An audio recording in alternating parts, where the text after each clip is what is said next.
Phelekezela Mpoko, the former vice president of Zimbabwe, who held a legitimate claim to the presidency, followed the late Robert Mugabe's resignation as he died at the age of 84.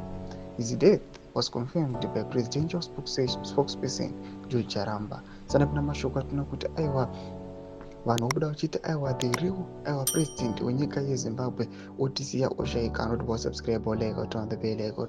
Tina Zimbabwe vachiti Mpoko served as Zimbabwe's vice president from 2014 until 2017 following President Mugabe's resignation in November 2017. Constitutional procedures would have placed Mpoko as the only remaining legitimate vice president at that time, in line to assume the presidency.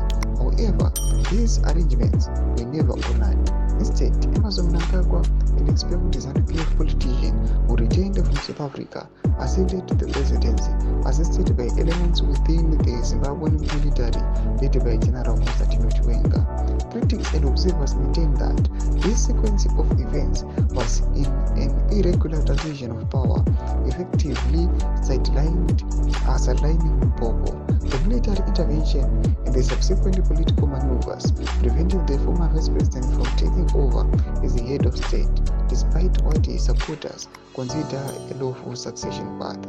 Ndo mashoko aiwa anobuda tiona kuti nyika yeZimbabwe aiwa inoreceiva mashoko anosirisa ekupasa on aiwa kwade vice president emba vice president former vice president wenyika yeZimbabwe Phelekezela Mpoko watona kuti aiwa muda vangadai varivo vakanga vari pakutonga panguva ino after the expelled vice president Edi Mnangagwa vakanga aiwa vatendaniswa navakomana vana Grace Mugabe, but panguva ino aiwa kusheka kwake aiwa kurodza nyika yeZimbabwe. Tudze mafunguro enyu muri kudii pamusoro pechitiko ichi. Pinda comment section medu, subscribe or like, turn on the bell.